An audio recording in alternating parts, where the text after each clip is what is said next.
ഇന്നത്തെ നമ്മുടെ വീഡിയോ എന്ന് പറഞ്ഞാൽ ബോട്ട് എയർപോർട്സ് 441ൻ്റെ ഒരു വീഡിയോ ആണ്. ഇതിന് കംപ്ലയിൻറ്റ് വൺ സൈഡ് വർക്കില്ല, അത് ലെഫ്റ്റ് സൈഡ് വർക്കില്ല കംപ്ലയിൻ്റ് ആണ്.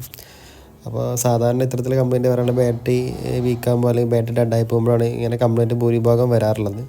എങ്കിലും നമുക്കൊന്ന് ഡബിൾ ചെക്ക് ചെയ്തിട്ട് നോക്കണം, ബാറ്ററിയുടെ തന്നെയാണോ അതോ വേറെ എന്തെങ്കിലും ഇഷ്യൂ ആണോ എന്ന് ചെക്ക് ചെയ്ത് നോക്കണം. ഇവിടെ ലെഫ്റ്റ് സൈഡിൽ നമ്മൾ ജസ്റ്റ് എടുക്കുമ്പോൾ അതിനകത്ത് പവറൊന്നും കാണിക്കില്ല, അത് ആ കേസിൽ നിന്ന് റിമൂവ് ചെയ്യുന്ന സമയത്തൊന്നും തന്നെ കാണിക്കുന്നില്ല. പക്ഷേ നമ്മളത് കേസിനകത്തോട്ട് വെച്ച് പ്രസ് ചെയ്യുമ്പോൾ അതിൽ റെഡ് ലൈറ്റൊക്കെ ബ്ലിങ്ക് ചെയ്യുന്നുണ്ട്. പക്ഷേ റൈറ്റ് സൈഡിലുള്ളത് ഇതുപോലെ പുറത്തോട്ട് എടുക്കുമ്പോൾ അത് പെയറിംഗ് മോഡിലോട്ട് പോകുന്നുണ്ട്, ലെഫ്റ്റ് സൈഡിൽ അത് പോകുന്നില്ല.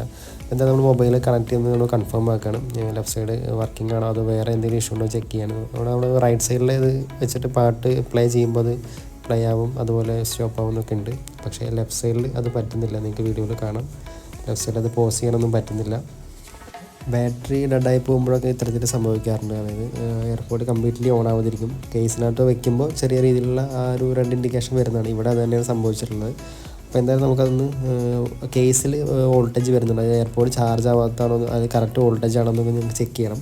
അതിനായിട്ടൊന്നുമില്ല, മൾട്ടിമീറ്ററിൽ DC മോഡിലിട്ട് നമുക്ക് ആ 2 പിന്നിലൂടെ മൾട്ടിമീറ്റർ പോപ്പ് വെച്ച് കഴിഞ്ഞാൽ രണ്ടിലും സപ്ലൈ വരുന്നുണ്ടോ എന്ന് ചെക്ക് ചെയ്യാം. കേസിൽ ചാർജ് ഉണ്ടായിരിക്കണം, അങ്ങനെ ഉണ്ടെങ്കിൽ മാത്രമേ ഇത് നമ്മൾ ചെക്ക് ചെയ്യുന്ന സമയത്ത് കാണാൻ സാധിക്കുകയുള്ളൂ. ഇവിടെ നമ്മൾ ചെക്ക് ചെയ്യുന്ന സമയത്ത് 5 വോൾട്ട് റൈറ്റ് സൈഡിൽ 5 വോൾട്ട് വരുന്നുണ്ട് 2 ടെർമിനലിലും, അതേപോലെ ലെഫ്റ്റ് സൈഡിലും 5 വോൾട്ട് വരുന്നുണ്ട്. അപ്പോൾ ചാർജിങ് കേസ് ഓക്കെയാണ്, അതായത് അവിടെ സപ്ലൈക്ക് 5 വോൾട്ടൊക്കെ വരുന്നുണ്ട്. റൈറ്റ് സൈഡിൽ അത് ചാർജ് ആവുന്നുണ്ട്, പക്ഷേ ലെഫ്റ്റ് സൈഡിൽ ചാർജ് ആവുന്നില്ല. അപ്പോൾ നമുക്ക് എന്തായാലും നമ്മൾ ലെഫ്റ്റ് സൈഡിലെ എയർപോർട്ട് ഒന്ന് അഴിച്ചു നോക്കുകയാണ്. അതിനായിട്ട് ആ ഇയർ സപ്പോർട്ട് നമ്മൾ റിമൂവ് ചെയ്ത് മാറ്റുന്നുണ്ട്. അതിൻ്റെ ആ ഗ്യാപ്പിലാണ് അത് ലോക്കിങ് വരുന്നത്. അപ്പോൾ ആ ലോക്കാണ് നമ്മൾ റിമൂവ് ചെയ്യേണ്ടത്. അപ്പോൾ ലോക്ക് റിമൂവ് ആയിട്ട് നമ്മൾ ഉപയോഗിക്കുന്നത് നൈഫാണ്, അത് വളരെ ഷാർപ്പായിട്ടുള്ള നൈഫാണ്. വേറെ തിക്കായിട്ടുള്ളതൊക്കെ ഉപയോഗിച്ചത് നമ്മൾ സെപ്പറേറ്റ് ചെയ്യുകയാണെങ്കിൽ വലിയ രീതിയിലുള്ള ഡാമേജൊക്കെ അതിൻ്റെ പ്ലാസ്റ്റിക് ബോഡിക്ക് വരുന്നതാണ്. അതുകൊണ്ട് നമ്മൾ വളരെ ഷാർപ്പായിട്ടുള്ള നൈഫ് ഉപയോഗിച്ചിട്ടാണ് അത് സെപ്പറേറ്റ് ചെയ്യുന്നത്. ഇതൊരു ലോക്കിംഗ് സിസ്റ്റമാണ്, ചെറിയ രീതിയിലുള്ള ഗ്ലൂ ഉണ്ടെന്ന് തോന്നുന്നു.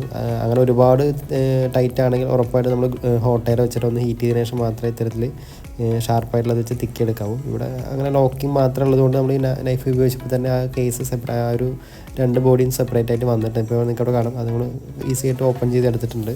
അതിൽ ആ ടച്ച് ചെയ്യുന്ന പോർഷനാണ് സെപ്പറേറ്റ് ആയി വന്നിട്ടുള്ളത്. അത് നമ്മൾ ഫിസിക്കലി കൈകൊണ്ട് ടച്ച് ചെയ്യുന്ന സമയത്താണ് അവിടെ ഫംഗ്ഷനൊക്കെ മാറുന്നത്. ജസ്റ്റ് ഒരു ടച്ചിങ് പാഡ് മാത്രമാണ്, അപ്പോൾ അത് സെപ്പറേറ്റ് ആയി വന്നിട്ടുണ്ട്. നമ്മളത് കാണുന്ന എയർപോർട്ടിൻ്റെ ബോർഡാണ്, അതിൽ 2 ടെർമിനൽ കാണുന്നതാണ് സ്വിച്ച്. അത് നമ്മൾ കൈകൊണ്ട് ഫിസിക്കലി ടച്ച് ചെയ്യുന്ന സമയത്ത് അത് ക്ലോസ് ആകുമ്പോഴാണ് അത് ഫംഗ്ഷനൊക്കെ ചേഞ്ച് ആവുന്നത് അവിടെ. അപ്പോൾ അത് നമ്മൾ സെപ്പറേറ്റ് ചെയ്യുന്നത്. ഇനി ബാറ്ററി നമുക്കൊന്ന് ചെക്ക് ചെയ്ത് നോക്കണം. അതിനായിട്ട് ആ ഒരു വൈറ്റ് കാണുന്ന ആ ഒരു പോർഷൻ നമ്മൾ സെപ്പറേറ്റ് ചെയ്തെടുക്കണം. അതിനകത്താണ് ബാറ്ററി പ്ലേസ് ചെയ്തിട്ടുള്ളത്. അത് വളരെ കൈകൊണ്ട് തന്നെ നമുക്ക് എടുക്കാം, വേറെ ഷാർപ്പായിട്ട് ടൂൾസ് ഒന്നും ഉപയോഗിക്കാതെ തന്നെ വളരെ കൈകൊണ്ട് നമുക്ക് ഈസി ആയിട്ട് എടുക്കാൻ സാധിക്കും. ഇത്തരത്തിലെ എയർപോർട്ട് സർവീസ് എന്ന് പറയുന്നത് സ്വന്തമായിട്ടാണ് ചെയ്യുന്നതെങ്കിൽ 2 കാര്യങ്ങൾ വളരെ ഇമ്പോർട്ടൻ്റ് ആയിട്ട് ശ്രദ്ധിക്കേണ്ട കാര്യങ്ങളുണ്ട്. ഒന്നാമത്തെ കാര്യം ഷാർപ്പായിട്ടുള്ള അതുപോലെ വളരെ തിക്നെസ് കൂടിയിട്ടുള്ള ടൂൾസ് ഉപയോഗിച്ച് ഈ ബോർഡുകളോ അല്ലെങ്കിൽ ഇതിനകത്തുള്ള പ്ലാസ്റ്റിക് കമ്പോണൻസുകളോ ഒന്നും റിമൂവ് ചെയ്യാൻ ശ്രമിക്കരുത്. അങ്ങനെ ചെയ്യുന്ന സമയത്ത് വേറെ എന്തെങ്കിലും രീതിയിലുള്ള ബോർഡിൻ്റെ ഡാമേജോ അല്ലെങ്കിൽ മേജറായിട്ടുള്ള കംപ്ലയിൻസ് ഒക്കെ വരാൻ സാധ്യതയുണ്ട്. അപ്പോൾ അത് വളരെ ശ്രദ്ധിച്ച് തന്നെ ചെയ്യാം. ഇവിടെ നമ്മൾ അതിൻ്റെ ബാറ്ററി സെപ്പറേറ്റ് ചെയ്തെടുത്തിട്ടുണ്ട്. നമുക്ക് കാണുമ്പോൾ തന്നെ മനസ്സിലാവും ചെറിയ രീതിയിലുള്ള ബൾജിങ് ബാറ്ററിക്ക് വന്നിട്ടുണ്ട്. അപ്പോൾ എന്തായാലും നമ്മൾ ആ ബാറ്ററി ഒന്ന് റിമൂവ് ചെയ്തെടുക്കാൻ പോവുകയാണ്. അതായത് ആ സോൾഡിങ് അയൺ ഉപയോഗിച്ചിട്ട് ആ ബോഡിയിൽ നിന്ന് റീസോൾവ് ചെയ്ത് ബാറ്ററി ഒന്ന് റിമൂവ് ചെയ്തെടുക്കാൻ പോവുകയാണ്. അയൺ ഉപയോഗിച്ചിട്ട് റീസോൾവിങ് സമയത്ത് വേറെ എവിടെയും തട്ടാതെ, അതായത് കേസിലോ അതുപോലെ വേറെ ബോഡിൻ്റെ കമ്പോണൻസിലും തട്ടാതെ വേണം റിമൂവ് ചെയ്തെടുക്കാൻ. അങ്ങനെ ഇവിടെ നമ്മൾ ബാറ്ററി സെപ്പറേറ്റ് ചെയ്തെടുത്തിട്ടുണ്ട്.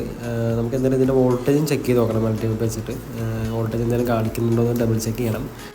മേ ബി ഇത്തരത്തിലുള്ള സിറ്റുവേഷനിൽ ബാറ്ററിയിൽ വോൾട്ടേജ് വളരെ കുറവായിട്ടാണ് കാണിക്കുക. അപ്പോൾ എന്തായാലും നമ്മൾ മൾട്ടിമീറ്റർ ഡബിൾ ചെക്ക് ചെയ്യുന്നുണ്ട്. അതിൻ്റെ 2 ടെർമിനലിലും നമ്മൾ മൾട്ടിമീറ്ററിൻ്റെ പ്രോബ് വെച്ചിട്ട് ജസ്റ്റ് ചെക്ക് ചെയ്ത് നോക്കുകയാണ്. ഇവിടെ നമ്മൾ 20 വോൾട്ടാണ് ഇട്ടിട്ടുള്ളത് മൾട്ടിമീറ്ററിൽ.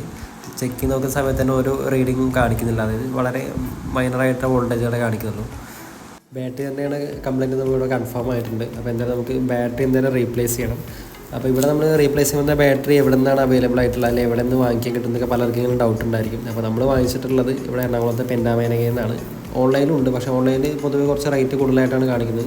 ഇതൊരു ഏകദേശം 150 രൂപ അല്ലെങ്കിൽ 100 രൂപയുടെയൊക്കെ ആ റേഞ്ച് വരുന്നുള്ളൂ ഈ ബാറ്ററിക്കൊക്കെ, സിംഗിൾ ബാറ്ററിക്ക്. ഇവിടെ അതിനകത്ത് വോൾട്ടേജ് മാത്രമേ നമുക്ക് വ്യക്തമായിട്ട് കാണാനുള്ളൂ. അതിന് ആംബിയർ അല്ലെങ്കിൽ എത്ര ആംബിയർ മില്ലി ആംബിയർ ആണെന്നത് കാണിക്കുന്നില്ല. അപ്പോൾ നമ്മൾ അതിൻ്റെ കേസിൻ്റെ താഴെ നോക്കുമ്പോഴത്തേനും കാണിക്കുന്നത് 3.7 അതുപോലെ 35 മില്ലി ആംപ്സാണ് അതിനകത്ത് കാണിക്കുന്നത്. പക്ഷേ ഇതിനകത്ത് ബാറ്ററിക്കകത്തത് മാഞ്ഞു പോയിട്ടുണ്ട്. അതുകൊണ്ട് നമ്മൾ ആ കേസിൽ നോക്കിയിട്ടാണ് അത് ഏകദേശം ഐഡൻറ്റിഫൈ ചെയ്തത് ഇത്ര mAh ആണെന്ന്. അപ്പോൾ എന്തായാലും നമ്മൾ മാറാൻ പോകുന്ന ബാറ്ററിക്ക് ഇപ്പോൾ ഇതിനകത്ത് ഉണ്ടായിരുന്ന ബാറ്ററിക്ക് കുറച്ചുകൂടെ mAh കൂടുതലാണ്. അങ്ങനെയുള്ളതുകൊണ്ട് പ്രശ്നങ്ങളൊന്നുമില്ല. ഇവിടെ ഒരു എയർപോർട്ടിൻ്റെ ബാറ്ററി മാത്രമാണ് കംപ്ലൈൻറ്റ്. അപ്പോൾ നമ്മൾ അത് മാത്രമാണ് ഇവിടെ റീപ്ലേസ് ചെയ്യുന്നുള്ളൂ. അപ്പോൾ നമ്മൾ മാറാൻ പോകുന്ന ബാറ്ററിയിൽ കുറച്ച്, അതായത് MAH കുറച്ച് കൂടുതലാണ്, 75 mAh വരുന്നുണ്ട്. അപ്പോൾ അത് കൂടിയതുകൊണ്ട് യാതൊരു പ്രശ്നങ്ങളും എയർപോർട്ടിലില്ല. വാങ്ങുന്ന ഈ ബാറ്ററിക്ക് നമ്മൾ അതിൻ്റെ വയേഴ്സ് കണക്റ്റഡ് അല്ല. അപ്പോൾ അതുകൊണ്ട് നമുക്കതിൻ്റെ ടെർമിനൽ കണ്ടുപിടിക്കുന്നുണ്ട്, പോസിറ്റീവ് ഏതാ നെഗറ്റീവ് ആണെന്ന് കണ്ടുപിടിക്കുന്നുണ്ട്. ചിലതിലവിടെ മാർക്ക് ചെയ്യാറുണ്ട്, പക്ഷേ ഇതിനകത്ത് മാർക്ക് ചെയ്തിട്ടില്ല. അപ്പോൾ നമ്മൾ അത് കണ്ടുപിടിക്കേണ്ടതുണ്ട്. ഇവിടെ നിങ്ങൾ പോസിറ്റീവ് ടെർമിനൽ പോസിറ്റീവ് പ്രോബാണ് വെക്കുന്നതെങ്കിൽ മൾട്ടിമീറ്റർ റീഡിങ് പോസിറ്റീവായിട്ടാണ് കാണിക്കുക, അതായത് അവിടെ നെഗറ്റീവ് മാർക്കൊന്നും കാണിക്കില്ല. തിരിച്ചാണ് വെക്കുന്നതെങ്കിൽ ഈ 4.3 അല്ലെങ്കിൽ 5 വോൾട്ടേജിൻ്റെ ലെഫ്റ്റ് സൈഡിലായിട്ട് ആ DC എന്ന് മാർക്ക് ചെയ്യുന്നത് അവിടെ മൈനസ് ചിഹ്നം കാണിക്കും. ഇവിടെ അത് കാണിക്കില്ല. അപ്പോൾ നമ്മൾ വെച്ചത് കറക്റ്റ് തന്നെയാണ്, പോസിറ്റീവ് ടെർമിനൽ പോസിറ്റീവ് തന്നെയാണ്.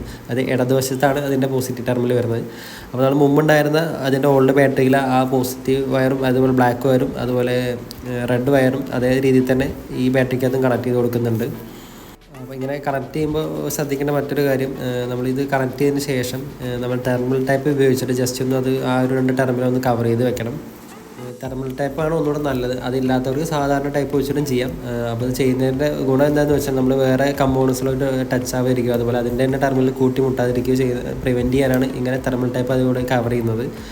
തെർമൽ ടേപ്പ് ഒട്ടിച്ചതിന് ശേഷം നമ്മൾ എയർപോർട്ടിൽ അത് കണക്ട് ചെയ്യാൻ പോവാണ്. അപ്പോൾ പോസിറ്റീവ് ടെർമിനൽ റെഡ് ആയിട്ടുള്ള വയർ പോസിറ്റീവ് ടെർമിനൽ തന്നെ അത് സോൾവ് ചെയ്ത് പിടിപ്പിക്കുക. അതേപോലെ നെഗറ്റീവ് ടെർമിനലായ ബ്ലാക്ക് വയർ നെഗറ്റീവ് ടെർമിനൽ തന്നെ കറക്റ്റായിട്ട് ചെയ്യുക. അത് ഒരിക്കലും മാറരുത്.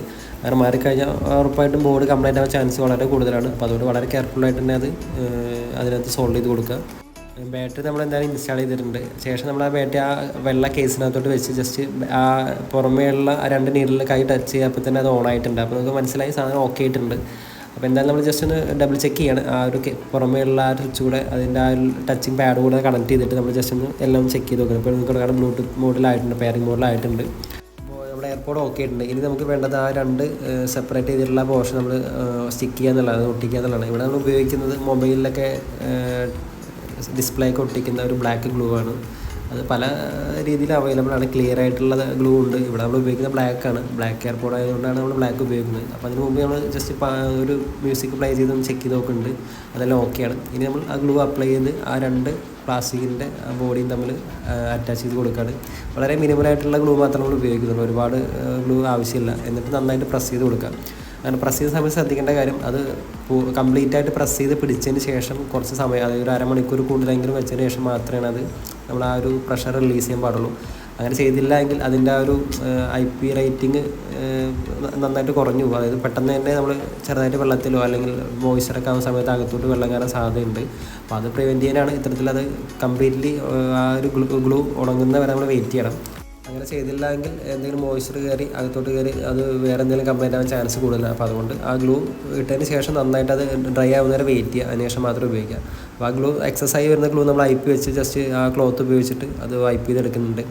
അപ്പോൾ അത് ഓൺലൈനിൽ ബാറ്ററി വാങ്ങിക്കണമെന്നുള്ളവർക്ക് ലിങ്ക് നമ്മൾ ഡിസ്ക്രിപ്ഷൻ ബോക്സിൽ ഇട്ടേക്കാം. പക്ഷേ ഓൺലൈനിൽ കുറച്ച് റേറ്റ് കൂടുതലാണ്. നിങ്ങൾ തൊട്ടടുത്തുള്ള കടകളിലോ അല്ലെങ്കിൽ ബാറ്ററി മാത്രമായിട്ട് സെയിൽ ചെയ്യുന്ന കടകളിലൊക്കെ ഇത് അവൈലബിൾ ആയിട്ട് കാണാറുണ്ട്. അപ്പോൾ അങ്ങനെയുള്ള സ്ഥലത്ത് അന്വേഷിച്ചിട്ട് ഇല്ലെങ്കിൽ മാത്രം ഓൺലൈനിൽ ഓർഡർ ചെയ്യുക. അപ്പോൾ എന്താ ലിങ്ക് ഡിസ്ക്രിപ്ഷൻ ബോക്സിൽ ഇട്ടേക്കാം. അപ്പോൾ വീഡിയോ യൂസ്ഫുൾ ആയി തോന്നുകയാണെങ്കിൽ ലൈക്ക് ചെയ്യാനും അതുപോലെ സബ്സ്ക്രൈബ് ചെയ്യാനും മറക്കരുത്. അടുത്തൊരു യൂസ്ഫുൾ വീഡിയോ ആയിട്ട് നമുക്ക് വീണ്ടും കാണാം. Have A nice day.